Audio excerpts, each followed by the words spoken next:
Queridos amigos y hermanos, es un placer para mí poder compartir con ustedes estos pasajes de la Biblia que nos van a hacer reflexionar sobre un tema muy importante, sobre el cual hemos tenido muchas consultas, y es el tema de la alimentación. Hemos puesto la alimentación o la dieta perfecta a esta enseñanza como nombre, dado que consideramos lo perfecto porque vamos a tratar de mantenernos lo más asidos a la palabra de Dios en cuanto a esto. Así que voy a hacer un esfuerzo de, digamos, proyectar la menor cantidad posible de ideas humanas y atenerme exclusivamente o lo más que pueda a la estricta enseñanza bíblica. Justamente el primer texto que estamos viendo tiene que ver Juan 8:12 con eso. Jesús, o sea, yo soy, dice, la luz del mundo. O sea, Yeshua es la luz del mundo. El que me sigue no andará en tinieblas, sino que tendrá la luz de la vida. Esto nos da una perspectiva muy sana e interesante. O sea, el que es la luz es Yeshua. O sea, el que ilumina la palabra es Yeshua. Por eso siempre en la Biblia, para definir un tema, yo por lo menos busco la última palabra, que es la que dice el Mesías. O sea, no dice que Pablo, o no dice que Pedro, o no dice que Juan, o no dice que ninguno de nosotros, sus siervos, seamos la luz del mundo. Ciertamente que buscamos esa luz, pero no tenemos esa capacidad. Así que hay que poner luz con lo que Yeshua, el Mesías, nos ha dado. En particular, todo donde habla él literalmente en la palabra de Dios, tiene un peso doble, porque él es la luz que da interpretación a todo lo que se dice en su palabra. Ya sabíamos que Juan 14:6, Yeshua también dice que yo soy el camino, la verdad y la vida. O sea, él es el camino, donde teníamos que seguir sus pasos según 1 Pedro 2:21, y él es la luz en ese camino. Así que una vez que nosotros hallamos el camino en la palabra, buscamos la iluminación de él a través de su palabra, de la oración al Padre a través del Hijo y de hacer fluir el Espíritu Santo por medio de la prédica. Así que nosotros, el referente nuestro siempre es el Mesías. Vamos a considerar las opiniones o digamos los mandatos bíblicos que están distribuidos a lo largo de toda la Biblia, pero en particular le pondremos más énfasis al Mesías. Gálatas 6:8 dice: el que siembra para agradar a su naturaleza pecaminosa, de esa misma naturaleza cosechará destrucción. El que siembra para agradar al Espíritu, del Espíritu cosechará vida eterna. ¿Por qué ponemos esto? Porque estamos dando una perspectiva a la dieta perfecta o el alimento perfecto. Dos perspectivas. Primero una perspectiva espiritual y después bajaremos a un plano más concreto o iremos mechando un plano más concreto, que es la alimentación que comemos día a día para tener las energías físicas, ¿no? Así que hay un plano siempre espiritual y un plano físico que resulta en reflejo de lo que sucede en el plano de nuestro espíritu, ¿no? Así que si nosotros sembramos con miras a la carne, con miras digamos, a los deseos de la carne, vamos a ir acercándonos a la corrupción de esa carne o a la enfermedad. Si nosotros sembramos con la mira del espíritu, de él vamos a cosechar la vida eterna. Así que acá nos ponemos como alimento, ponemos énfasis en ir tras el espíritu. Génesis 9:3-4 dice: todo lo que se mueve y vive será para mantenimiento, así como las legumbres y plantas verdes. Os los he dado todo, pero carne con su vida, que es su sangre, no comeráis. Bueno, este texto fue, digamos, promulgado después del diluvio de Noé. Así que antiguamente, primariamente, el hombre comía una comida perfecta, que era frutos y semillas, o sea, frutos y semillas. Después el Padre permitió legumbres, plantas verdes e inclusive carne. Pero hay que poner en contexto bíblico, cuando uno lo ve en el contexto de la Biblia, la carne solamente de aquellos animales que fueran alimento, no los animales impuros que no eran alimento. Así que cuando dice de todo animal, se sobreentiende que eran los que Dios había dado por alimento. Porque había animales que eran impuros y que en el mediano o largo plazo, en el corto, mediano o largo plazo, iba a generar un daño a nuestra salud. Así que el Padre había separado ese tipo de alimento. Así que ya vamos introduciendo un concepto. Nuestra dieta perfecta tiene que ser, si vamos a comer carne, que no es mi principal recomendación, pero si nosotros, Jehová permite que nosotros hoy comamos carne, pero en todo caso, si vamos a comer carne, si decidimos comer carne, tenemos que respetar su mandato de que tienen que ser aquellos animales puros que Dios concibió, llegado el caso, en extrema necesidad, como alimento para el hombre. Otro aspecto importante que ya vemos en este texto y que es representativo de toda la Torá de Jehová es que no se debía comer sangre. Y esto es importante en dos planos. En el plano del alimento, porque en el plano del alimento la sangre es muy perjudicial para la salud en el corto, mediano o largo plazo. Y en el plano espiritual impacta sobre la adoración, dado que generalmente los demonios, que tratan de hacer todo lo opuesto a la voluntad del Padre, en las culturas demoníacas, en las babilónicas, en las culturas egipcias, en las culturas mayas, en muchas culturas que estaban opuestas a Dios, dominadas por el inicuo, desafiaban a Dios bebiendo sangre y cosechaban de eso agresividad, cosechaban una mala salud y y sobre todo cosechaban tener estar en oposición a Dios, a la fuente de la vida, ¿no? Así que acá vemos ya en Génesis 9:3 al 4 varios aspectos interesantes, animales inmundos y la posición que tenemos que tomar con respecto a la sangre, porque este video voy a aprovechar también a contestar las dudas que hemos tenido con respecto al tema de la sangre, de si un adorador verdadero de Jehová tiene que recibir o no transfusiones, por ejemplo, es una gran preocupación. Así que voy a tratar de poner un poco luz, pero desde ya me adelanto a decir que cada caso es un caso, uno tiene que confiar en el Espíritu Santo. O sea, frente a una situación extrema con el tema de la sangre, uno tiene que hacerse cargo, no puede preguntar a otro humano o a una organización. Uno tiene que hacerse cargo de su responsabilidad en decidir correctamente. Para eso cuenta la palabra de Dios, por supuesto, la oración y que fluye el Espíritu Santo, ¿no? Así que están en obediencia, ¿no? Entonces vamos a tener una respuesta para nuestro caso en particular y esa es la respuesta más importante, no la que este siervo pueda dar, ni cualquier otro ser humano que por último va a estar frente a dudas y presiones como cualquiera de ustedes. Juan 4:34 pone otro énfasis en el tema del alimento. Dice Yeshua, mi alimento es hacer la voluntad del que me envió y terminar su obra. O sea, saca énfasis al alimento carnal y él pone énfasis en el alimento espiritual. Es un hecho fáctico para mí que cuanto más fuerte está uno espiritualmente, menos importante deviene el alimento. Así que justamente este punto que dijo el Mesías me hizo pensar sobre esto y lo comparto.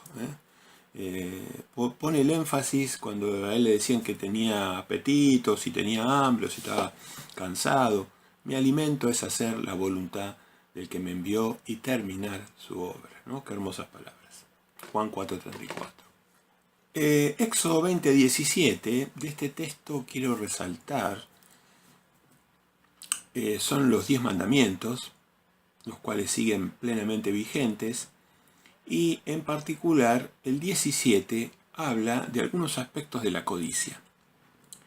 Pero también he podido notar que la codicia está involucrada en las personas que tienen desórdenes alimentarios o que tienen algún tipo de desorden. No serán todos los casos, obviamente.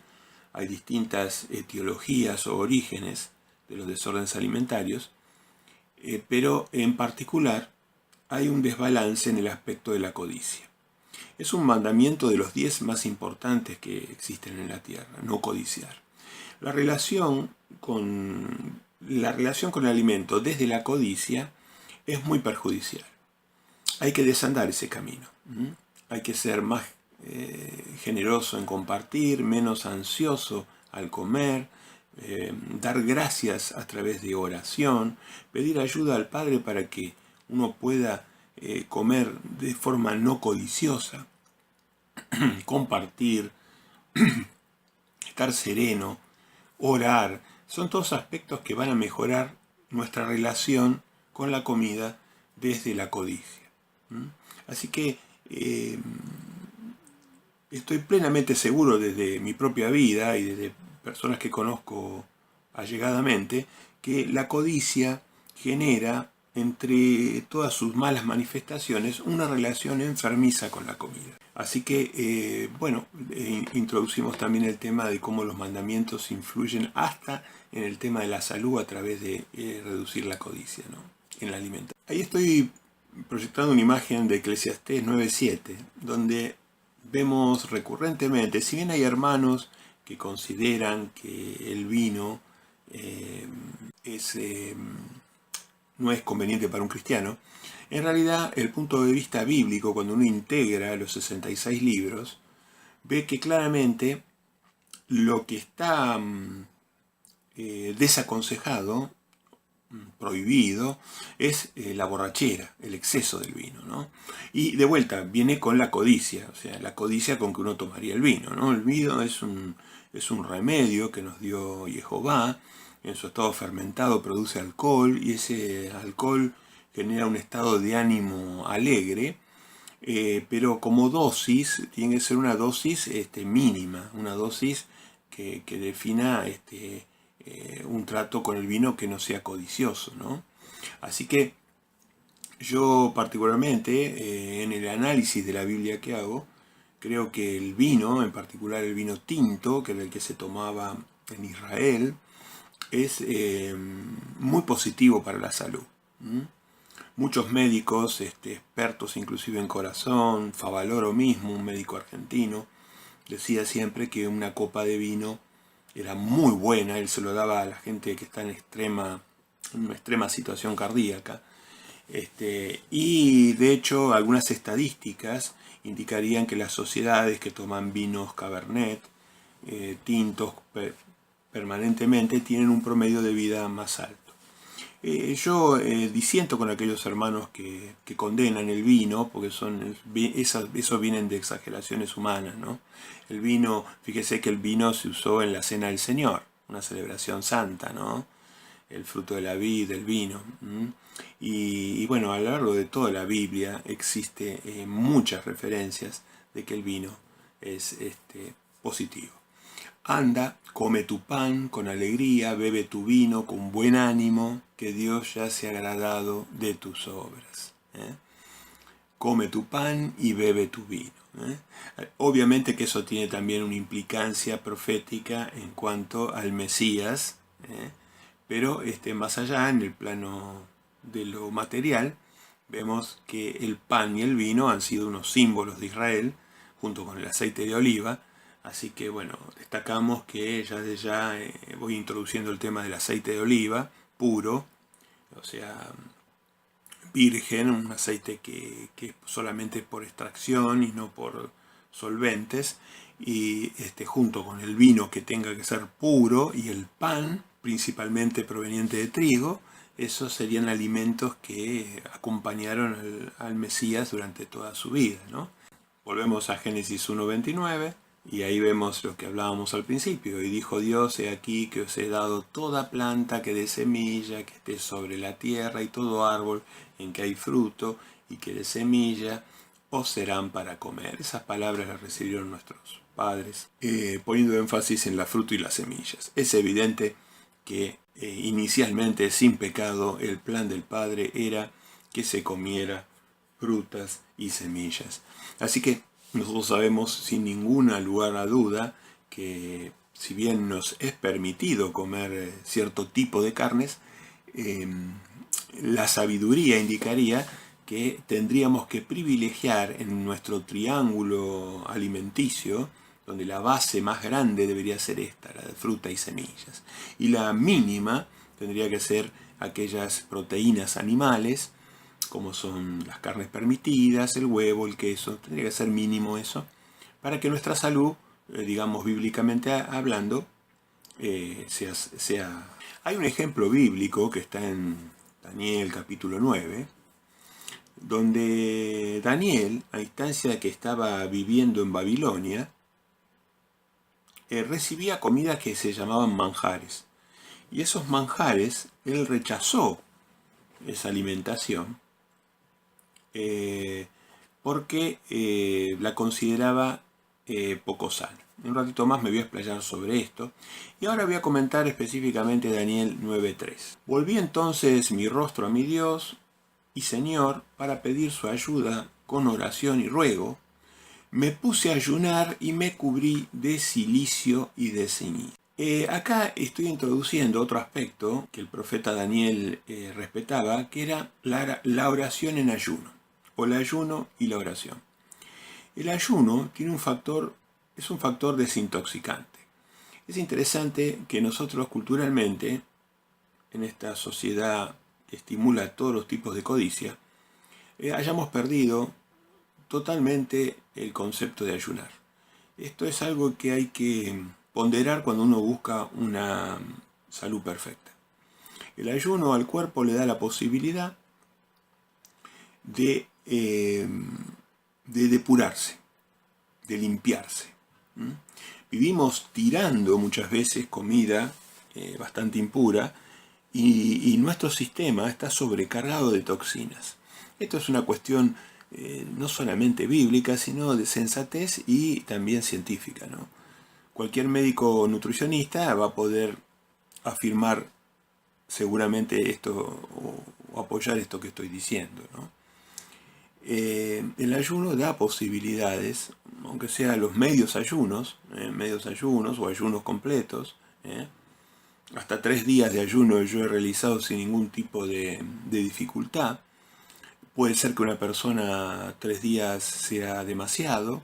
Hay otras personas que pueden llegar a cifras enormes de ayuno, y eso tiene beneficios sobre las defensas del organismo y depura el sistema, y sobre todo genera efectos espirituales, que uno controla mucho mejor sus instintos, sus deseos y sus vehemencias y sus codicias, ¿no? Tiene un aspecto que cuando uno realiza el ayuno, hay un aspecto, no lo realiza justamente para adelgazar, porque ese no sería un efecto esperado, pero sí va a adelgazar porque va a controlar su apetito a posteriori, porque toma control sobre sus instintos, ¿no? Así que bueno, el ayuno forma parte de esa alimentación o esa dieta perfecta. Y ahora sí, volviendo sobre un poquito más, avanzo en Daniel 1:8, y ahí sí, ahí vemos como Daniel es un ejemplo. Sería bueno que ustedes lean todo ese relato, es extenso, donde ve cómo ellos rechazan la alimentación, digamos, elaborada, o los manjares. La alimentación, cuando uno persigue agradar al gusto solamente, transforma la comida en un manjar, o la comida muy procesada, se transforma en algo que realmente es negativo para la salud.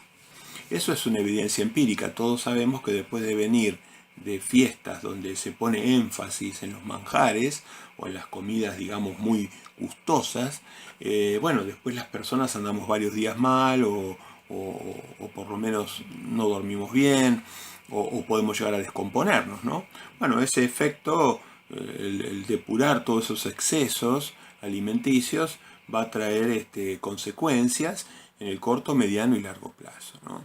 Así que, bueno, Daniel en ese caso, como iba a estar un largo plazo en Babilonia, exigió o pidió que su dieta sea, digamos, de legumbres, principalmente de legumbres, y no aceptó los vinos que usaban ahí, que eran vinos contaminados o vinos de baja calidad o vaya a saber qué tipo de vinos.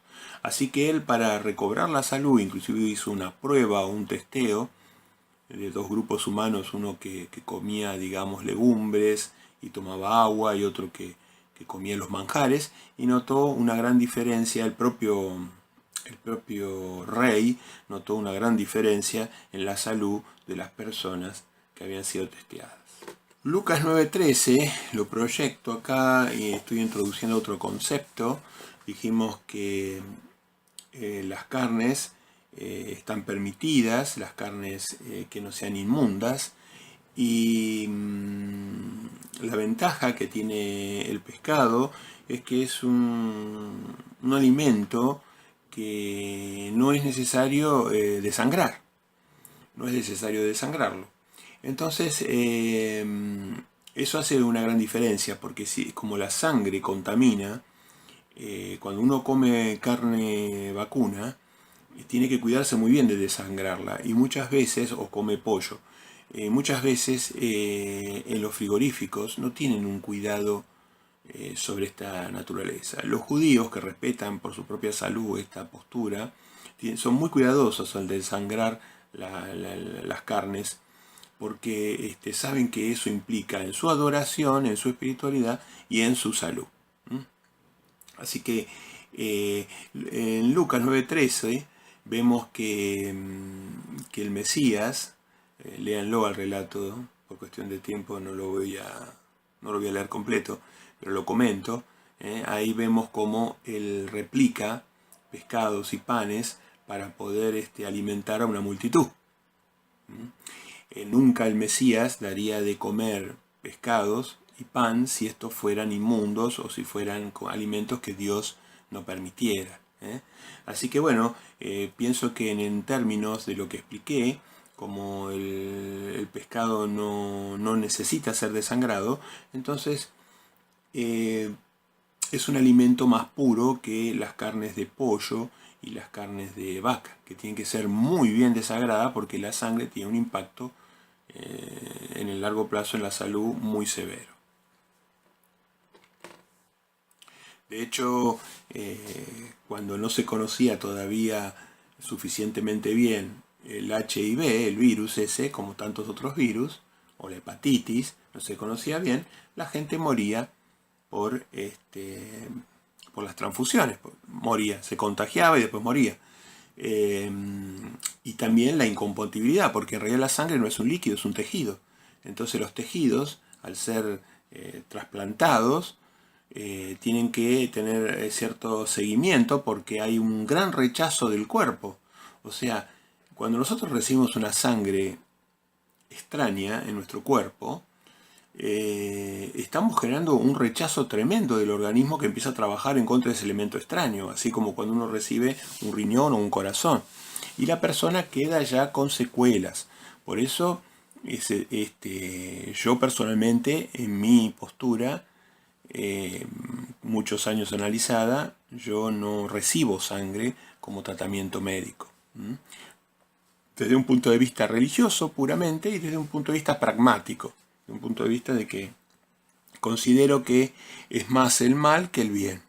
Y en caso de necesitar volumen para sobrevivir, me arriesgaría a recibir algún sustituto de la sangre, como plasma o algún otro sustituto más elaborado, pero no aceptaría la sangre como muchas de las condiciones. Yo en mi familia he visto muy de cerca 2 personas morir por transfusiones de sangre. Mi abuela murió a 20 centímetros, yo estaba en el hospital en ese momento, estaba junto con ella. Cuando recibió la transfusión le agarró una embolia cerebral, justamente por el rechazo del cuerpo sobre la sangre, ¿no? Y es muy peligrosa una transfusión de sangre, eso es lo que no se dice. Así que Dios, las cosas que hace son todas sabias. Y por otra parte hay muchísimos virus que usted puede recibir en una transfusión de sangre, que vienen de personas que vaya a saber qué tipo de vida tienen, y esos virus en algún momento van a generar un daño. Pueden generar una enfermedad que después uno cuando cuando la persona la contrae, el médico le dice sí, y no se sabe por qué, nunca saben por qué. Claro, no se sabe por qué, pero muchas veces son estas prácticas inmundas. Inclusive hay gente que simplemente el dentista al contaminarse con sangre ha muerto de hepatitis. Eso es muy conocido, son los casos, ¿no? Así que cada uno puede investigarlos. Juan 21:13, vino pues Jesús y tomó el pan y les dio, y asimismo del pescado. Así que vemos acá otro texto entonces, que es complementario de Lucas 9:13, vemos cómo el pescado y el pan son alimentos que Yeshua usaba, ¿no? Usaba, y él no daba un paso que no fuera exclusivamente didáctico, ¿no? Por eso le decía, sigan mis pisadas con sumo cuidado y atención. O sea, yo entiendo que él nos está recomendando permanentemente, si bien él comía cordero, obviamente desgrasado y obviamente desangrado, pero él está poniendo énfasis en las proteínas que provienen de los pescados. Daniel, bajo la misma sabiduría, como explicamos, de Jehová, hizo lo mismo, rechazó aquellos manjares o esas comidas elaboradas, obviamente rechazó todos los animales impuros, y con eso mejoró su salud. También Lucas 24:42 nos muestra otro relato complementario, que Yeshua, una vez resucitado, ya con su cuerpo glorificado, o sea, un cuerpo totalmente puro, un cuerpo nuevo y resucitado, él comparte el pan y el pescado con sus discípulos. Así que fíjese que nunca, ese es un ejemplo para nosotros, nunca él podría haber desestimado de que comiéramos proteínas animales, y recomendado en particular el pescado. Hay algunas enseñanzas humanas que contrarían este principio, y sin saberlo están poniéndose por arriba del Mesías, porque si el Mesías nos está recomendando que comamos pez asado o que comamos pez, no puede haber ningún humano que tenga más sabiduría o alguna razón distinta para aplicar, para contrariar este principio. Lo mismo pasa con, acá pongo Salmo 104:15, acá dice el vino que alegra el corazón del hombre, el aceite que hace brillar el rostro y el pan. Estos son tres elementos que están, el vino que alegra el corazón del hombre, o sea, el vino que tiene alcohol, no el vino que no tiene alcohol. El vino que no tiene alcohol, como algunas religiones dicen, ese no existe, es un jugo de uva, eso no es vino, es otra palabra en hebreo. El vino que alegra el corazón del hombre se refiere al producto fermentado de la uva, puro. Vino, aceite y pan, tres cosas que mejoran nuestra salud. Salmo 104:15. Lo mismo que comía Yeshua, vino, aceite y pan. Vino, aceite, pan, pescado. Otro elemento que destaco, porque varias veces en la Biblia se repite para temas de salud, es la masa de higos o los higos, ¿no? Es una fruta difícil de conseguir muchas veces, dependiendo del país, ¿no? Y el lugar. Pero bueno, hay que hacer un esfuerzo, aunque sea los higos secos, ¿no? Busquen las referencias en la Biblia y van a ver cuántas veces se relaciona el higo con la salud de las personas, ¿no? Tito 1:12 dice, uno de ellos, su propio profeta, dijo, los cretenses, siempre mentirosos, malas bestias, glotones, ociosos. Bueno, acá vemos que las cosas vienen en paquete, ¿no? Los malos hábitos, ¿no? La mentira, como bestias, y glotones ociosos. Vamos a la glotonería. De vuelta, la glotonería es justamente la codicia en la alimentación. Así que Tito está ligando a las personas impías, inicuas, con la glotonería y el ocio. Y el ocio todos sabemos prácticamente que es madre de todo tipo de problemas, ¿no? El ocio. Sobre Lucas 17 o Mateo 24, ustedes van a encontrar la referencia que el Mesías hace, que iba a ser como en los días de Noé, ¿no? Las personas estarían dándose en matrimonio, casándose, comiendo, bebiendo, y se pone énfasis en que en los días del fin, que son estos días, la gente pondría su sentido en la vida, muy diferente de lo que dice Hechos 17:27, donde dice que el sentido de la vida es buscar a Jehová, buscarlo, entenderlo, conocerlo, ¿no? Las personas pondrían su sentido en la codicia, en el sexo, la codicia en la alimentación y la codicia en la bebida, ¿no? Iban a poner el centro de su vida en esas cosas. Y lamentablemente esto se está viendo demasiado. Hay una exageración en cuanto a los placeres, en poner, no digo en segundo lugar, en quinto, en séptimo lugar, lo que es la vida espiritual y dedicarse a los placeres y justificar esos. Así que por lo que venimos viendo, la alimentación más adecuada sería en base a semillas, a frutas, vegetales, hortalizas, carnes magras, nada de sangre. Y nos falta todavía discutir un tema que vamos a discutir en breve, que son los animales inmundos, ¿no? Los animales inmundos, o una buena parte de los animales inmundos, son los que Dios hizo no como alimento. Entonces en la Biblia nos explica en muchas ocasiones que los carroñeros, como son el águila en los cielos, el tiburón en el mar, el cerdo y el perro en la tierra, tienen por motivo limpiar la suciedad. Inclusive comen heces, comen lo más repugnante, las comidas, digamos, los animales podridos, inclusive tienen preferencia por ese tipo de animales porque Dios les ha dado ese rol, es su misión, ¿no? Ellos son seres puros y cumplen la misión que Jehová les dio. Dios de ninguna manera permite que sus hijos humanos coman esos alimentos, esos animales impuros que están cargados de virus y bacterias, y que por otra parte tienen una biología interna que los prepara para atacar esas bacterias y esos virus que justamente perjudican la salud. Bien es sabido que cuando hasta tocar la carne de cerdo, cuando está faenado, es peligroso. Se transmiten los virus a través del toque con la piel. En los frigoríficos de cerdo tienen mucha precaución con las normas higiénicas porque saben.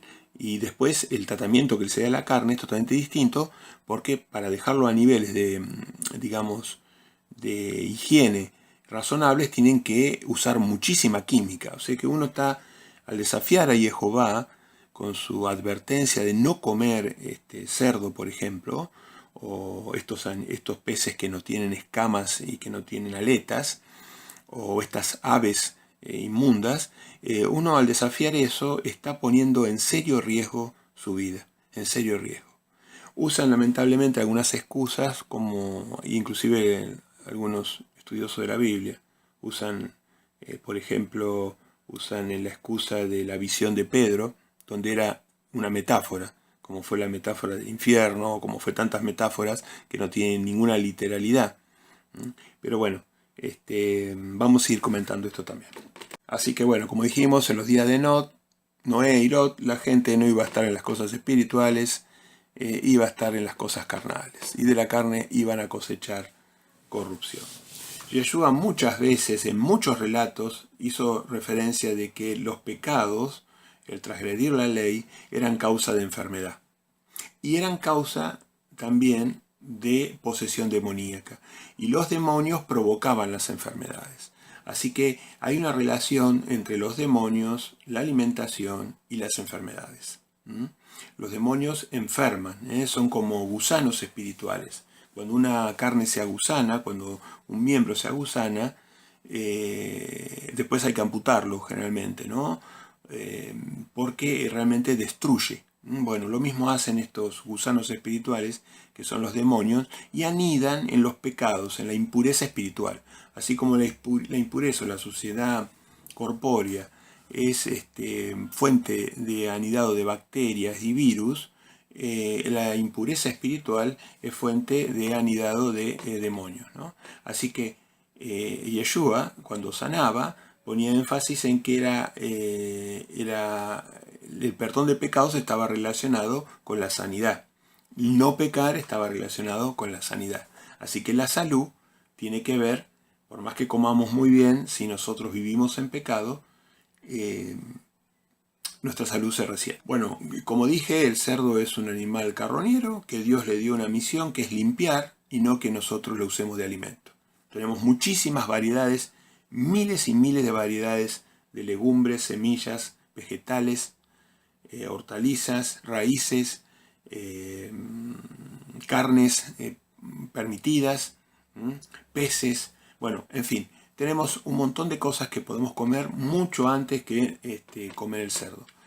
El cerdo sería realmente hoy hay muchísimas enfermedades, lo que pasa es que el cerdo dentro de la ecuación económica, los científicos que están prostituidos al dinero, que son los del sistema, o la gran mayoría por lo menos, apoyan el cerdo, pero cuando uno investiga esto detenidamente se da cuenta que el cerdo genera una mortalidad muy muy superior a cualquier otra carne.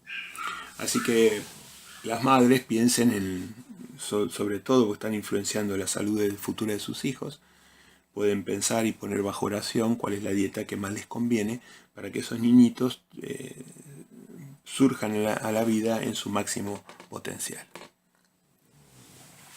Todo lo que el hombre siembre, esto también cosechará. Gálatas 6:7. Todo lo que el hombre siembra es lo que cosecha. 6, 7, 8. Lo que nosotros sembramos, si sembramos con miras a la carne, de la carne corrupción.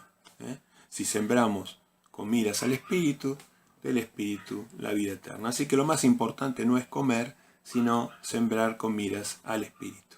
¿Cuáles son estas obras del espíritu? Bueno, es lo que venimos comentando. El espíritu se intensifica por el estudio de la palabra de Dios, regular, por la oración y por obedecer eso, ¿no? Que es hacer discípulos. Así que en un modelo simple y simplificadísimo de 3 aspectos, vemos que el espíritu se amplifica en nosotros o se incrementa en base a estos 3 aspectos. Así que hay que aprender, los hombres de Dios tenemos que aprender, los siervos, siervas, mujeres y hombres de Dios, tenemos que aprender a reconocer la diferencia entre lo limpio y lo inmundo. El ayuno, dejo acá el Salmo 35:13, el ayuno con oración, ya comentamos también la experiencia de Daniel en Babilonia, eso es interesante que ustedes lo lean para que la puedan aprovechar. Comentamos también la metáfora o la visión que recibió sobre los animales inmundos, que significaba que los gentiles ya no eran inmundos a la vista de Dios, sino que eran personas que estaban equivalentes al Israel. Era una metáfora, así que de lo mismo que las mismas metáforas que por ejemplo dijimos del rico y Lázaro, que hablan del infierno, o tantas otras metáforas que existen en la Biblia que no las podemos tomar como literales, porque si las tomamos como literales arruinamos su sentido. Toda la sabiduría Jehová no cambia, está en Malaquías, si mal no recuerdo, 3:6, y también repite después en Hebreos el mismo concepto, que ellos no cambian, o sea, Jehová nos recomendó que esa comida era mala y no puede cambiar caprichosamente que ahora el cerdo pasa a ser bueno. Si antes era malo, ahora no puede ser. Levíticos 11:7, el cerdo no lo comerás porque tiene y daba la característica de estos carroñeros, de pezuñas partidas, hendidas, en mitades, y a su vez que no era rumiante. Sabemos que los animales que rumean son animales que digieren mejor los alimentos, tiene varias características, ¿no? Así que vamos a saltarlo. Definir animales puros e impuros, eso en Levítico pueden estudiarlo perfectamente, pero hoy la sociedad está totalmente penetrada por la alimentación bajo cerdo, porque Satanás lo ha hecho suficientemente barato para contaminar a medio mundo, y eso genera un incremento de las visitas a los médicos y de los tratamientos costosísimos a partir de enfermedades graves, ¿no? Es todo un sistema pervertido, donde la enfermedad es un gran negocio, un negocio satánico. El pecado del hombre era, el pecado de Adán se pagó con la muerte, nunca con la enfermedad. Esto es por nuestra propia causa, que nosotros muchas veces nos enfermamos, o en la mayor parte de las veces. Isaías 66, 17 al 19, dice: los que se santifican y los que se purifican en los huertos, uno tras otros, los que comen carne de cerdo y abominación y ratón, juntamente serán talados, dice Jehová. Acá el Padre está diciendo una cosa clara como el agua. Los que comen carne de cerdo y abominaciones serán talados. Y pone énfasis en el cerdo porque él sabía proféticamente que hoy la sociedad está inundada de cerdo. Todas las comidas, la gran mayoría se les trata de poner cerdo para contaminar. Isaías 65:4, que se quedan en los sepulcros y en lugares escondidos, pasan la noche, que comen carne de cerdo y en sus ollas hay caldo de cosas inmundas. Acá vemos un argumento, también otro argumento, la cantidad de colesterol que genera, en fin.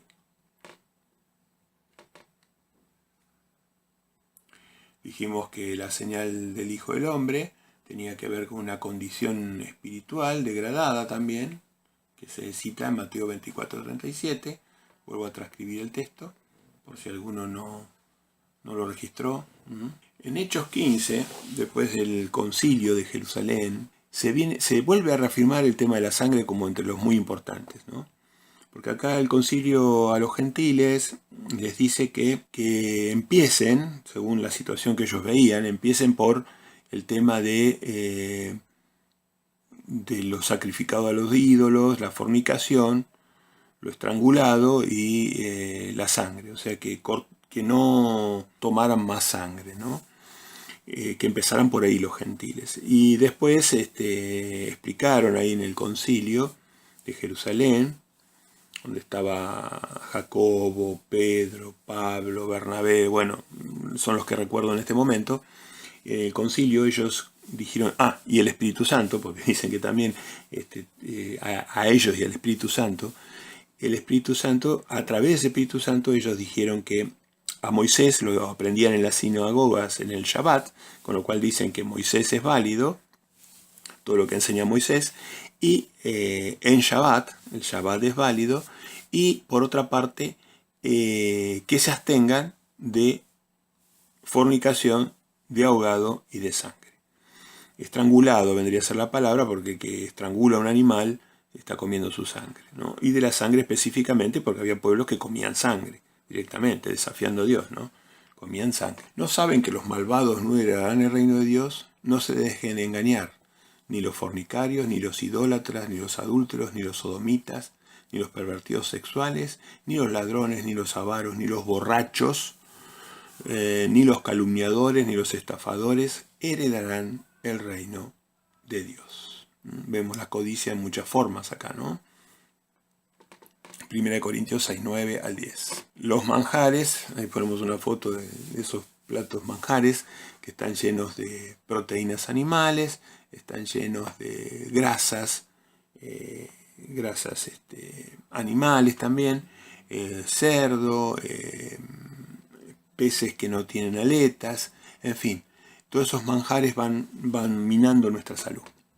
Oseas 9:3, no habitará más en la tierra de Jehová, sino que Efraín volverá a Egipto y en Asiria comerán comida inmunda.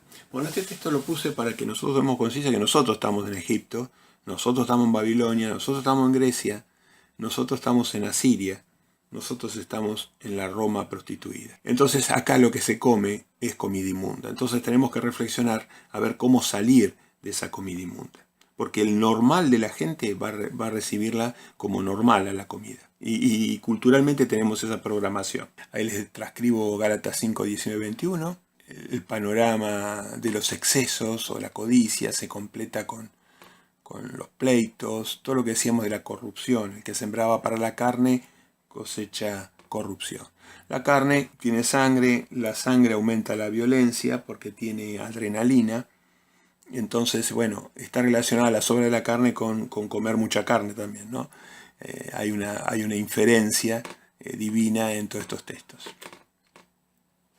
Así que de nuevo nuestro énfasis vuelve a ser comer frutas, semillas, carnes muy magras desangradas perfectamente, pan, vino bueno y poquita cantidad de vino, todos los días un poquito de vino, aceites de oliva, aceites puros, y ahí nos vamos acercando a una dieta que tiene que ver con una vida plena, física y espiritual. Ahí está transcripto Gálatas 6:7 de nuevo, estoy repitiendo algunas cosas para poner énfasis.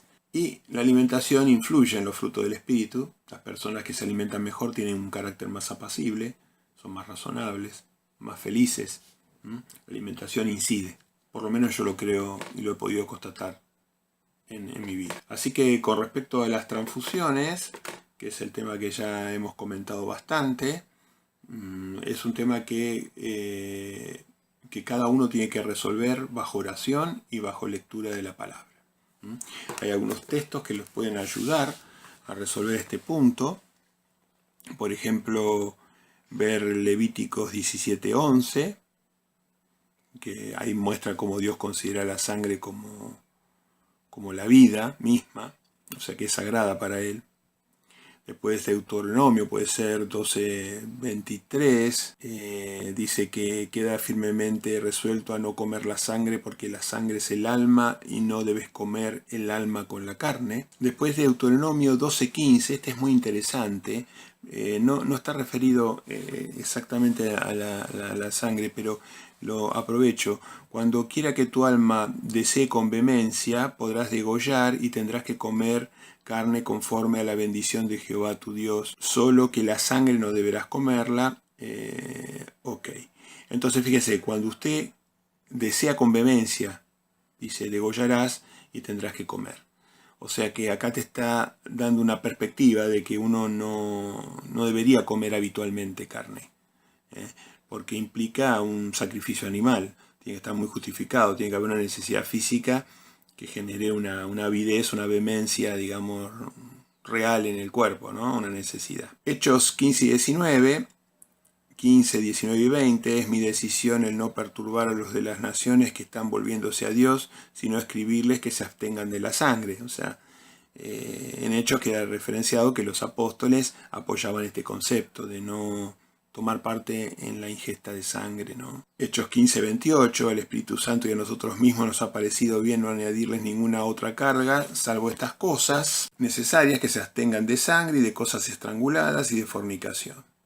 Si se guardan cuidadosamente de estas cosas, prosperarán en salud, ¿no? Y prosperarán ante Jehová. Así que bueno, estos textos son interesantes y a veces, bueno, uno puede hasta perder la propia vida. Dice Mateo 16:25, el que quiera salvar su alma, la perderá, mas el que pierde su alma por causa de mí, la hallará. O sea que nosotros, en la medida de mantenernos fieles, es lo que más nos interesa, mantenernos fieles, ¿no?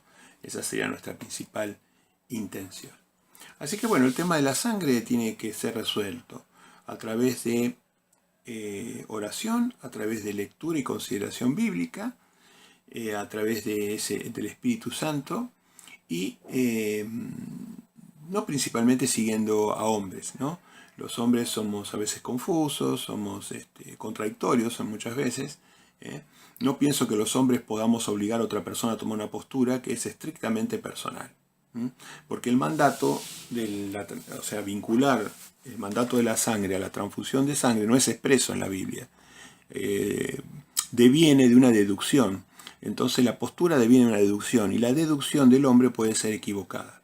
Por eso es más importante que la persona ponga bajo oración y reciba una respuesta directa del Dios por medio de su santo Hijo Yeshua. En Samuel el profeta que vivió en la época de Saúl, y le dieron aviso a Saúl diciendo: el pueblo peca contra Jehová comiendo la carne con su sangre. Cualquier persona que comiere de una sangre, la tal persona será cortada de entre su pueblo.